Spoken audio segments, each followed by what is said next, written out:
Someone uploaded photos of tracks from an old Egyptian quarry to the chatbot Grok and asked directly, "What cut this?" The answer sounded calm and confident, too even for a human hand, too smooth for the strike of a stone hammer. It looks more like the work of an industrial machine than the labor of ancient stonemasons. The video went viral in 24 hours, and hundreds of thousands of people froze at a single thought. What if the machine noticed what we stubbornly do not want to see? To brush it off with a single motion does not work, because the oddities in this stone are real. This is one of the hardest stones on Earth. Those who worked it had neither iron, nor a wheel, nor electricity, and at the same time on the rock there are smooth arcs with almost identical spacing and monoliths heavier than 200 elephants. So before arguing with the box answer, all of this will have to be explained by oneself. And there is an answer. It is not about aliens and not about lost machines. It turned out to be much more human, and to be honest, much more frightening than anything the artificial intelligence produced. But to get to it, one will have to walk across this stone step by step, because every time it seems that the mystery is about to close, it opens anew. Let us start from the place where all this lies.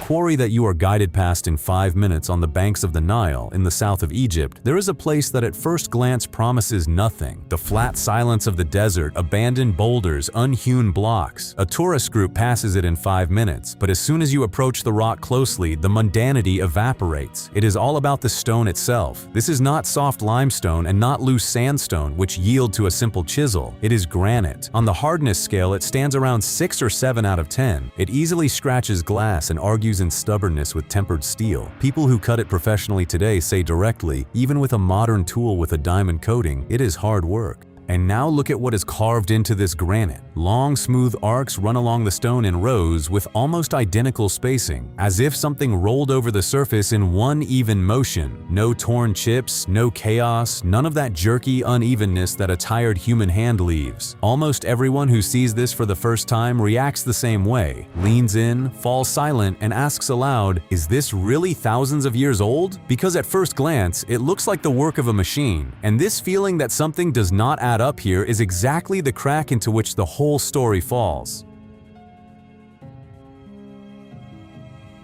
Why cut the most stubborn stone on Earth in the first place? A fair question arises. If granite is so unyielding, why did the ancients deal with it at all? There is plenty of soft limestone around which even a copper chisel can take. Take it and build. The answer is in the character of the stone. Pink Aswan granite is dense, heavy, and almost does not fear time. Limestone crumbles, weathers, turns yellow, and falls apart over the centuries. Granite stands for millennia, almost exactly as it was carved out. For a pharaoh who was ordering not a shed but eternity, this was a decisive argument. An obelisk of granite is a claim to immortality, to the fact that your name will outlive both grandchildren and great-grandchildren and your very era. There was also a second reason: pride. Precisely because granite is so hard to process, a product made of it became a silent demonstration of power. It spoke without words. I have thousands of hands, years of time, and the power to bend even the most stubborn stone on Earth. So the difficulty was not a hindrance, but part of the design. Granite was chosen not in spite of its hardness, but thanks to it. An easily defeated stone impresses no one, but the one that resisted until the last blow and still submitted stands for thousands of years afterward and proves that someone passed here who found the impossible to be within their capability. It only remains to understand who and how. The convenient version from the textbook. The textbook answers calmly and long ago. No mysterious technology. Stone spheres made of dolerite, a dark volcanic rock that does not crumble from an impact the way granite does. Workers brought them down onto the rock again and again, hour after hour, until the stones surrendered. The scale of this version is impressive in itself. Through the quarries, according to the estimates of historians, passed tens of thousands of people. The numbers often revolve around 20,000, working in shifts so that the business did not stand still for a single day. The labor is described as penal. People beat the stone for hours, day after day, for months, before one large block separated from the rock. On paper, everything adds up. Give an unfulfillable task enough people and enough time, and the impossible begins to seem achievable. This is an honest argument, and it deserves respect. The catch appeared when several researchers stopped arguing in words and decided to test this version with their hands. And what they got turned out to be more interesting than both sides expected.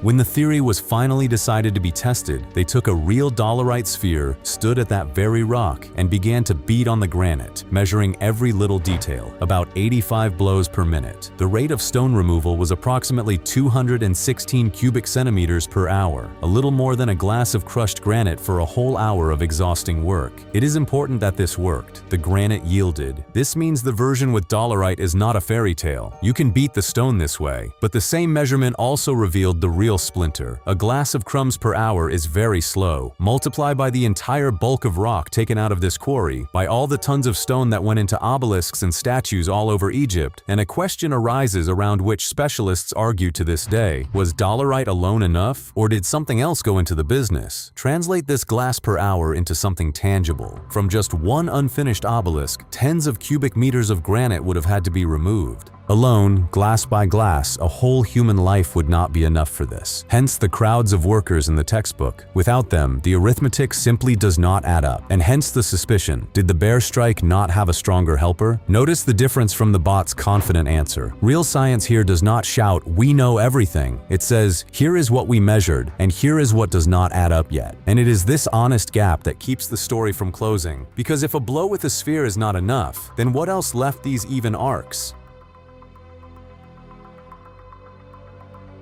Marks as if left by a spoon in butter. Let us return to the marks themselves because a separate puzzle hides in them. Up close, these are not rough chips, but smooth, concave grooves running in rows, similar to the imprint of a spoon in soft butter. Only this is granite, not butter. It is these spoon-like furrows that launch all the loud theories. They are far too even and fluid to believe in a tired hand with a stone, but there is a detail that is bypassed in loud videos. Next to these grooves, there are no mountains of scooped-out granite. If the stone had been scooped out like with a spoon from butter, there would be mounds of shavings lying around. There are none. And that means the stone in these depressions was not removed in a piece. It was crushed into dust right on the spot, and the shape of the groove only shows how the crushing zone moved along the wall, removing layer after layer. It sounds much more boring than a sensation, and yet down to the last hollow, the dispute about these marks is not closed. The stone left us handwriting that we are still analyzing letter by letter, and the longer you stare into it, the more you want to understand. In what cramped conditions was this handwriting drawn out? A slit the width of one step. Because there was almost no room to work, the trench around the famous unfinished obelisk is about 75 centimeters wide, exactly enough for one person to squeeze into the slit between the future monument and the rock. Imagine this scene: a narrow crack in the granite, scorching in the sun. Below is the same hard stone. On the sides are walls, and in this cramped space, you must not just pound, but draw an even line for many meters, hour after hour, shift after shift, without straying by a single degree. And this is only half the battle. The obelisk lies in the rock like a loaf in dough. From below, it is still grown together with the mountain. It had to be undercut along its entire length from below, almost blindly, creeping under a stone carcass weighing more than 1,000 tons. One wrong movement, one extra crack, and months of labor by hundreds of people go to waste. This is the kind of work we are trying to explain. Exactly this is what someone showed to the artificial intelligence, and here is what it answered. What the machine saw. The bot's answer hit exactly the right string. It compared the evenness of the arcs, the identical spacing, the smoothness of the walls, and produced. This looks most like modern methods of stone cutting: a rotating disc with a diamond edge, a jet of water under monstrous pressure with abrasive. An ultrasonic cutter, the blade of which vibrates at a frequency above human hearing. What unites all three? Not sharpness, repeatability. A machine does not get tired on the 400th pass, does not change its grip, does not lose the angle. It cuts the 800th cut exactly like the first. And it is this almost non-human sameness that the bot recognized in the Aswan marks, naming a confident percentage of match. For a second, this sounds like a verdict. If the marks look like the work of a machine and the ancients could not have machines, then history must be rewritten. Here is where most videos put an effective period and leave, but in vain, because this brilliant answer has a blind spot the size of the quarry itself. And this is not a single isolated quarry. It would be easy to write everything off as one random anomaly, saying, one strange quarry, who knows what happened? But the same handwriting is scattered all over Egypt. Pink granite from Aswan is easy to recognize. Chambers are lined with it, statues and columns are hewn from it, its blocks lie in temples hundreds of kilometers from the place where they were mined, and on many of them are the same confident, even marks of processing. It is upon this that they build the most disturbing thought. Since the same stone and similar work are found on different monuments, it means one and the same technology labored everywhere, a technology that then seemingly evaporated from history, leaving neither a blueprint nor a machine nor a memory. Scatter such an anomaly across an entire country and for several centuries, and a chill runs down the spine. This is no longer a lonely workshop, this looks like a standard, and a standard happens only where there is a common system. And here begs a question from which there is no escape. If this really was a unified standard, where did it come from and where did it disappear to? Before answering, it is worth returning to that very answer of the artificial intelligence, because something is missing in it. The blind spot in the perfect answer. Let us start with the simple. The language model did not stand in the quarry. It did not measure a single cut, did not hold a single sample in its hands, did not do any expert examination. It did exactly what it was created for. It assembled a confidently sounding answer from the words that most often occur on the internet next to such pictures, and next to them for years have laid precisely the theories about machines and lost technologies. The bot did not discover a secret. It reflected our own expectations back to us in a smooth, authoritative voice. Behind the beautiful percentage, there is no laboratory, no article, no names. But the point is not even just who gave the answer. The point is that looks like a machine and made by a machine are completely different things. Watch a master who repeats one movement tens of thousands of times. A potter, a blacksmith, a carver. From the side, the arm turns into a mechanism. The same swing, the same angle, the same rhythm. The body, having repeated the movement a million times, finds the most economical way and holds on to it. Add not one person, but a trained brigade following a common template under the supervision of an experienced manager from generation to generation. Even this ceases to be a miracle. It becomes the signature of the craft. That is why too even is a bad argument in favor of the machine. Perfect order happens not only with a machine, it also happens with thousands of hands that have repeated one movement so long that they forgot how to do it differently. The machine discarded this possibility only because it is written about less often on the internet, and it discarded it in vain. And yet one question honestly remains open. If not a machine, then when and who? Here, strange arithmetic intervenes in the story.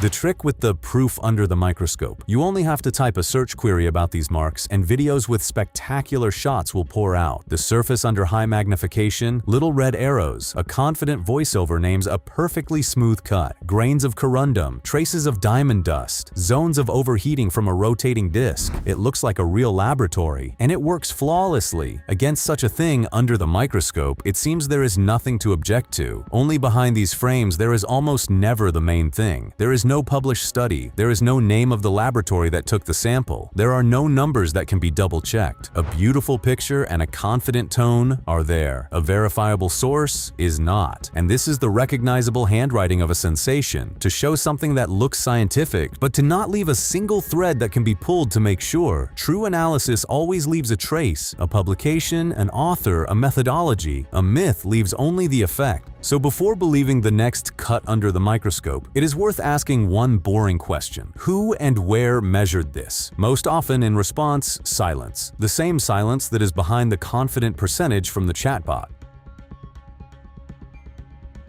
The strange arithmetic of age. About Aswan, they like to repeat a disturbing thing, as if the marks are older than dynastic Egypt itself, older than the pyramids, and as if the older the cut, the more even it is, as if the technique did not grow over time but degraded. It sounds creepy, and it crumbles as soon as you understand how archaeologists generally determine the age of such a place. Granite itself is ancient, the rock is millions of years old, but this is the age of the stone, not the age of the cuts on it. The age of the work is read differently, by the tools abandoned on the spot, by inscriptions, by what monument the block was being hewn for and who ordered it. And here everything comes together quite concretely. The unfinished obelisk is connected with the era of Queen Hatshepsut, the 18th dynasty, around the year 1500 before our era, approximately 3,500 years ago. Not a mythical prehistory, but a well-documented time with names and dates. So behind the phrase, "this is older than commonly thought," there is usually not a single dating method, only a desire to make the mystery bigger. And there is no need to inflate it. 3,500 years, that is 1.5 times longer than has passed from the birth of Christ to our days. The stone is already old enough to hold one's breath. We figured out when. The main thing remains. With what?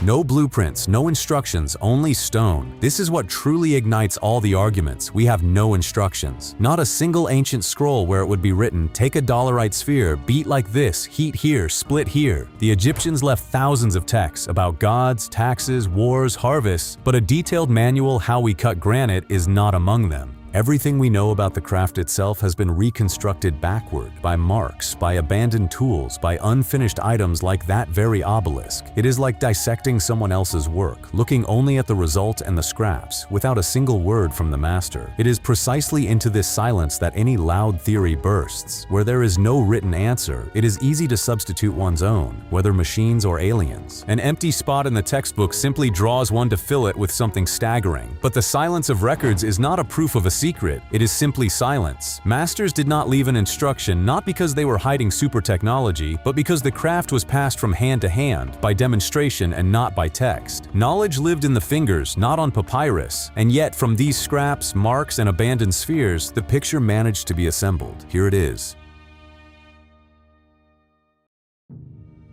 So with what in reality now we can bring everything together? The answer is not just one, it is a bundle of techniques, and in this is all the beauty. They started with fire. In the quarry between the stone spheres, archaeologists find coal, ash, and brick burned to redness. On the kneaded line, a strong fire was built, the granite was heated, then sharply cooled, and in the overheated layer, due to the difference in stress, cracks went. The top flaked off, the stone became more agreeable. Then those very dolerite spheres went into business. Thousands of them are found at the bottom of the quarry, weighing from 2 to 5 kilograms. They did not cut, but crushed the granite into dust, blow after blow, removing layer after layer, hence the even rows of spoon-like grooves. And the fine work, sawing and drilling, was done with a tool that in itself is laughable against granite, with copper, soft copper, with which you can scratch a coin. The secret is that the metal does not cut. Under the copper saw, they poured wet quartz sand, and quartz in hardness is almost not inferior to granite. Thousands of sharp grains of sand cut, which the copper merely dragged across the stone back and forth.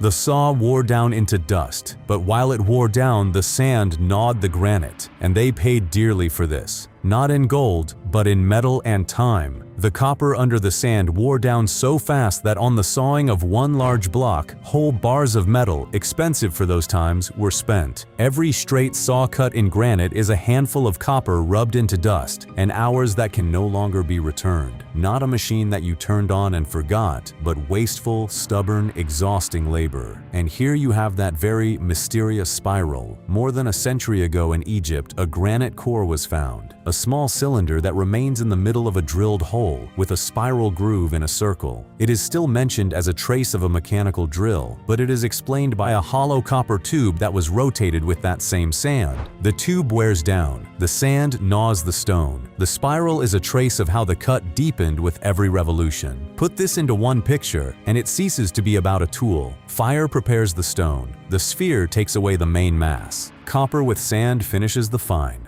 At each step, not tricky mechanics, but knowledge. How the granite will take the heat, where it will crack, which sand gnaws faster, how much you can beat until the arm fails. This is not a blueprint of a machine. This is a technological chain worked out over centuries, sewn into the memory and muscles of living people. And still, this list does not make it any easier, because behind each technique stand years, thousands of hands, and a knowledge of the stone that neither you nor I possess.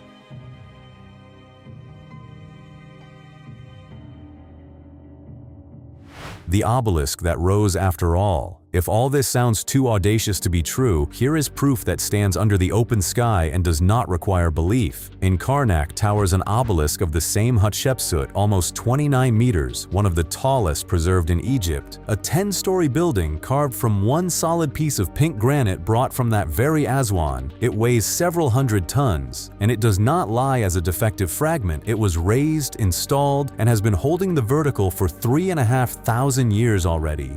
The same stone, the same quarry, the same era, the same tools, the same hands. And the result, whole and unharmed, stands before us longer than our accustomed concept of history has existed. Here's the best answer to the question, is such a thing even possible without machines? It is possible. The proof is not hidden and not classified. It casts a shadow in Karnak, and any tourist can see it. But if it worked out like that for them, why then did the largest obelisk in history remain lying in the rock? 1,000 tons that must also be taken away, and even this is not the whole task. Suppose the monolith is hewn and separated from the rock. It seems the hardest part is behind. In reality, it is only beginning. Aswan granite dispersed all over Egypt, hundreds of kilometers from the quarry. And now keep the weight in your head. A finished obelisk like the Karnak one pulls several hundred tons, and the unfinished giant would have pulled more than 1,000. It is like several hundred passenger cars compressed into one long stone beam. And it had to be moved from its place, dragged to the river, loaded onto a vessel in such a way that it did not break, and floated down the Nile. Not a single barge for such stone giants has been preserved for us, but ancient images remain where obelisks are transported on the water on enormous ships. This means the task was solved. Otherwise, these monuments would not have stood later hundreds of kilometers from the place where they were born. And here is what is worth realizing. Even if someone had gifted the ancient Egyptians a perfect machine for cutting granite, it would not have removed even half the problem. To carve a stone and to move 1,000 tons by living force, these are two different peaks. The second they took completely without any machine, with ropes, logs, water, and tens of thousands of backs. The giant that cracked a moment before greatness. That unfinished colossus was conceived as the crown of everything. Finished, it would have stood at almost 42 meters, taller than a 13-story building, and would have weighed about 1,168 tons, like 200 adult elephants on a single scale. Not a single obelisk in the history of Egypt was larger. The masters had already walked a huge path, outlined the giant in the rock, deepened into the trench, removed the rock layer by layer, and then the stone betrayed them. Across the body of the future obelisk went a crack, deep, unfixable. Raising a cracked monument was impossible. It would have fallen apart under its own weight. And then happened what speaks of the ancients more than any even arc on granite. They did not start trying to save the hopeless. They acknowledged the defect and walked away. The greatest grand design remained lying in the rock, not as a monument to triumph, but as an honest monument to the limit. And this is exactly why it is priceless. Any raised obelisk tells of victory. This single one shows the work itself, frozen in the middle of an inhalation. We are not looking at a monument. We are looking at an abandoned construction site that is 3,500 years old. Not slaves under a whip, but something more amazing. We are used to imagining this scene from Hollywood movies. Crowds of exhausted slaves, an overseer with a whip, a groan under the scorching sun. The picture is bright, and judging by what was managed to be excavated at the big construction sites of Egypt, largely incorrect. Where archaeologists found traces of the lives of these artels, another picture surfaced. The workers were fed, and not badly, with meat in the ration. They were housed, their broken bones were treated, they were buried with honor next to the construction sites themselves. It was mostly not lifelong slaves who worked, but mobilized community members relieving each other, something like a heavy but organized state duty. Think about what this changes. To pull a granite giant out of a rock, not only brute force was needed. Needed were warehouses with grain, bakeries, doctors, scribes with their accounting, managers putting people in shifts so that the work did not stand still for a single day. A whole machine, only not of metal, but of people, food, and order. And this, to be honest, impresses more strongly than any invented machine. To build a cutter is the task of an engineer, but to assemble, feed, and hold in one spot tens of thousands of people for years for the sake of one stone is the task of an entire civilization. The biggest mistake is to look for the wrong answer. So what did the machine see in the end? Nothing that we would not have seen if we had asked the question honestly. All this time we stood before the even marks and asked, what machine left them? But, it seems, the question was posed from the wrong side. No machine. These arcs were left by a society capable of bringing 20,000 people to a single point, feeding them, putting them in shifts, and holding this behemoth of labor for years for the sake of one stone that was supposed to point into the sky.